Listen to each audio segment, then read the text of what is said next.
God has given us the tools. You clicked on this video for a reason. Now change your circumstance, change your life.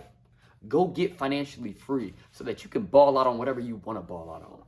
That's what I'm on, guys. Let's get it. What is going on, YouTube? It is your boy, Dev. Welcome back to Building Wealth with Dev.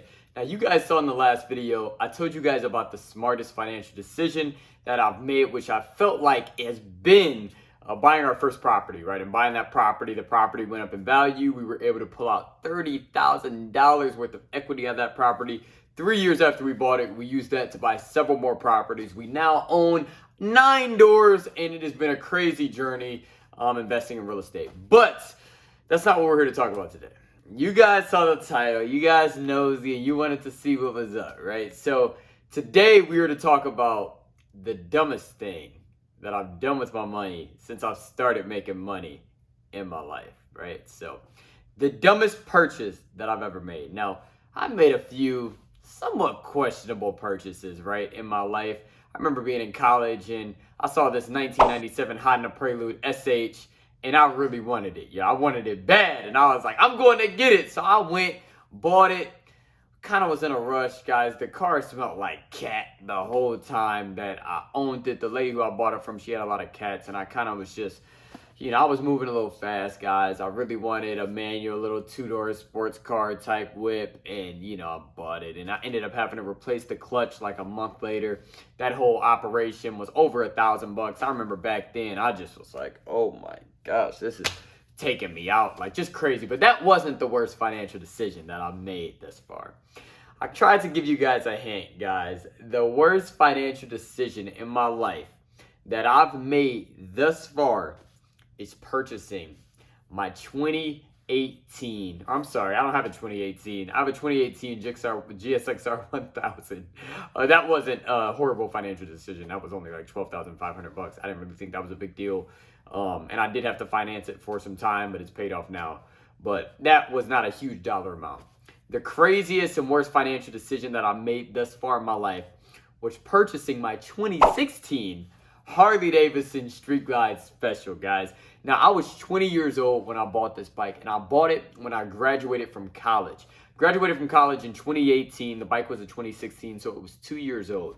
Knew that motorcycle was right around $27,000 plus tax. So out the door, you could get one of those for probably $29,000, $30,000 if you didn't mod it out at all when you purchased it, right? Which was crazy. Now, I bought it 2 years old, so I got a massive discount on it.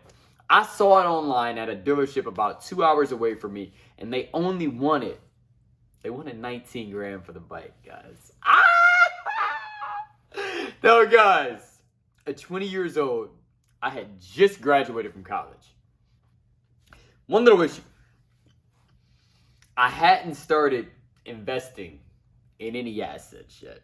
So yes, guys, I was out here, Dad was out here moving backwards, y'all. I made a stupid financial decision because I went out and I signed my name on a dotted line. Actually, I didn't even sign my name. My pops trusted me so much, he signed his name on a dotted line. He financed it for me to finance me a 2016 Harley Davidson Street Glide Special. $19,000. After tax, it came out to $20,500.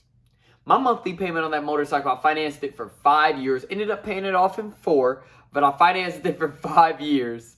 And my monthly payment on that bike was $370 a month. Now let's pause for a second. If we put $370 a month into an investment calculator, and we're going to invest this into the standard S&P 500, averaging an 11% return. Yeah, that's how much I could have had at this very moment. Because I bought it in 2018 and we're now in 2023. But your boy was young. Your boy was young and dumb. And I went out and I bought the bike. And that was a stupid financial decision, guys, because I bought it before I had any assets. I bought the house after I bought the bike. I told you guys about the best financial decision I ever made in the last video. That house that I'm referring to, I bought it months after I bought this bike. Now, guys, you live life and you must live life and you live and you learn. And do I regret buying that motorcycle when I bought it? The honest answer, guys, is I don't regret it. And the reason being, guys, is because it all worked out, even though it was $370 a month. After we bought that first house, things were a little tight. I had my mortgage payment on that first house, and then I had this payment on the Street Glide. I was fortunate. I worked for a company at the time in which I did not have a car payment because they gave me a brand new 2018 Toyota Camry SC to drive. Yes, that bad boy was clean. So I was pushing that, so I didn't have a car payment to drive, right? So all I really had was the mortgage payment and then that bike payment. But the dope thing about it, guys, was I had a plan. I had a dream. I knew that I wanted to invest in real estate. So what I did is, after that year was up, after I lived in that one house, that first house that I was telling you guys about in the last video, if you haven't went and checked that out, go check out the smartest financial decision that I've ever made video. That was a good video. I feel like all my videos are good videos, but I guess I'll let you be the judge of that. But guys, after we lived in that first house for 1 year, I moved out of that house and we bought a duplex. My wife and I, we lived in one side, rented out the other. So we were living for free at the duplex. When we rented out our first house, our mortgage payment on that house, I remember this like it was yesterday, y'all, because it seemed like it was. It was only 4 years ago that we rented that house out. But our mortgage payment was $470. Monthly rent at that time was $850. Your boy was making $370 every month, and we used that $370 to pay for that 2016 Harley Davidson Street Glide. So I ended up having to make payments on that bike for about 1 year, and then the remainder, and we ended up paying it off in 4 years, but the remainder we ended up just using that first property, that monthly cash flow every month to pay for that motorcycle, which was so freaking cool, guys. I'm so happy that I had a plan and that I had a dream and that I went for it, guys, because I don't regret getting the bike.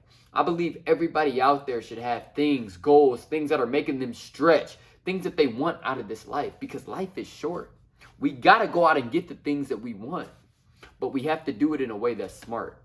Now, if I was to go out and buy that Street Glide and I never would have went out and bought a house, and I never would have invested any money, that would have been called backwards, dumb, stupid, whatever you want to call it, guys. Because if you're buying a luxury item, whether that be a motorcycle, a nice car, a purse, clothes, jewelry, whatever you want to call it. And I don't rock fancy jewelry, guys. This is a Michael Kors watch. I just had to throw it up here because y'all know people be going crazy with this jewelry out here. But if I was to go out and do that, right, buy a luxury item. For me, it was a Street Glide, but for you, it may be something different. Maybe your luxury item is vacation, right? You vacationing, but you ain't got nothing invested. What sense does that make, guys? That's backwards, man. Like I said, if I was to invest that same $370 every single month into the S&P 500 over that same 5-year term, right, I'd have a nice amount of money. Whereas buying that Harley Davidson Street Glide, it's a depreciating asset, guys. It's going down in value every single year. Every time I hop on that bike, it's going down in value because I'm putting more miles on it, right? So, guys, you have to make sure that you are investing on your journey. If I had a purpose of this video, it's okay to buy some stupid stuff as long as you are investing that same amount of money as you're spending on that stupid stuff. If you're not doing that, you can't afford to go out and buy the stupid stuff yet, which is okay. Now, there's a lot of people that have went out and already bought the stupid stuff, and you're drowning financially, and you don't have enough money at the end of your month, and you're struggling.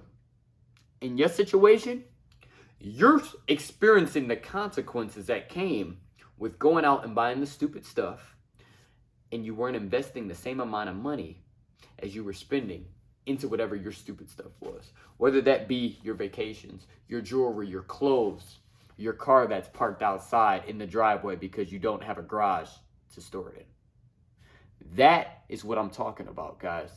If you were buying the stupid stuff and you were not investing the same amount of money that you were pumping into the stupid stuff, you are moving financially backwards. And you have to, guys, you have to switch things around. Because what happens is, I have so many of my friends who have started off on the wrong financial footing. Instead of going out and investing their money, they went out and bought all the stupid stuff. And no, to answer your question, I know you're wondering, They didn't go out and invest the same amount of money as they were spending on the stupid stuff. So you can picture now they're in situations where they're in debt up to their eyeballs and they're trying to figure out how to get out of that debt. But the sad reality, guys, is it's so easy to get into debt, but it takes so much hard work and sacrifice to get out of it. And life is not about being in chains for the rest of your life and figuring out how you're going to pay this bill and that bill. And you don't want to experience that, guys. You want to live your life. You want to live your dream. If I wanted to go out and buy a new street light tomorrow, guess what? It'd be in the garage. Now, luckily, mine is still like brand new, so I don't need a new one. I'm content with the one that I have. But if I wanted it, though, I'd have it, you know. And that's how I want you to have the option of choice. I want you to have that financial freedom such that if you want that luxury item, if you want to go on that vacation, if you want to go buy that bag, if you want to go get those clothes, if you want that new car, go get it. But you need to be investing the same amount of money that you're pouring into that luxury item. You should be investing that same amount of money such that in the future, your investments are going to pay for your lifestyle, guys. It's going to pay for it, baby. That's all you got to do. All you got to do is invest. Invest now, and it's going to pay for your lifestyle in the future. But the issue is people invest in the stupid stuff.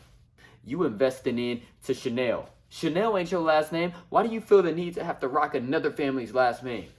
Maybe it's because your family's last name ain't got no money tied to it. Because you won't invest.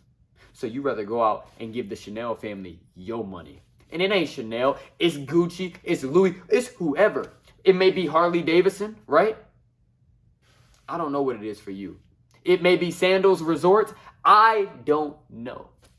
Royal Caribbean, we can keep going. But what you have to do is figure out a way to spend the same amount of money on investments as you're spending on the dumb stuff. And right now, you may not be able to have enough money to do both. So this is what I'm going to tell you. I bet you probably already know. If you can't afford to do both, invest the money. You'll thank me later. In 10 years, when you got a very nice setup, when your investment accounts are flourishing, you might have a couple rental properties, wifey looking at you happy, or your hubby looking at you happy, you'll thank me. You'll send me a note. You'll comment on one of these videos and be like, you're right. I invested the money instead of spending it on the bull crap because I couldn't afford to do both. And now I'm up, right? That's how I want you to be. I want you to be up. I want you to be happy. I want you to be financially free. That's my goal for you. But it's going to take sacrifice. And if you're in the hole right now, it's going to take a lot of hard work. You may have to pick up an extra job to pay off your debt. I know people who have done that and who have had success with that. It takes sacrifice. It's all about how bad you want it. Y'all heard E.T.? He said when you want it as bad as you want to breathe, then you'll be successful. You got to really want it out here, man. But a lot of people really don't want it. A lot of people always all that talk. Y'all know how people be, man. I want to get out of debt. I want to do this. I want to do that. Do you really? What are you doing to change your current situation? What are you doing? God has given you all of the tools that you need to change your life. But if you don't do nothing with the tools that he's given you, he's not going to do it for you. He's already given you the tools. But if you don't do nothing with them, the situation is not going to change. Nobody's coming to save you. That's the reality. God has given you the tools. You got to do something with them at this point. God gave me a couple books years ago. I decided to read them, and here we are. 9 properties later, we're living the good life. We're blessed because we utilize the tools that he has given us. Another thing that surprised me, which is going to be a whole nother video one day, but people will be out here with these luxury items, but ain't giving no money away. Like, you got all this luxury stuff, but you can't afford to give? Wait a minute. This is all God's money in the first place. We're just managers of it. How can you not give God what's his? But you got that new bag. You pulling up in that new whip. You going on that vacation. I'm done, y'all. I got to get off of here. That was the dumbest financial decision I've ever made. I went out and bought this Harley Davidson Street Glide prematurely before I started investing, but we did clean it up. We did start investing. We bought that first property. That first property ended up paying more than for this bike. and everything ended up well. But if you're in a situation right now where you still going out and buying the dumb stuff and you ain't investing the same amount of money as you pouring into that dumb stuff, it's time to stop that. Because nobody is coming to save us. God has given us the tools. You clicked on this video for a reason. Now change your circumstance, change your life. Go get financially free so that you can ball out on whatever you want to ball out on. That's what I'm on, guys. Let's get it. Always remember, when God is in it, there is no limit. Your dream life is out there. You just got to go get it. We will see y'all in the next video. Peace.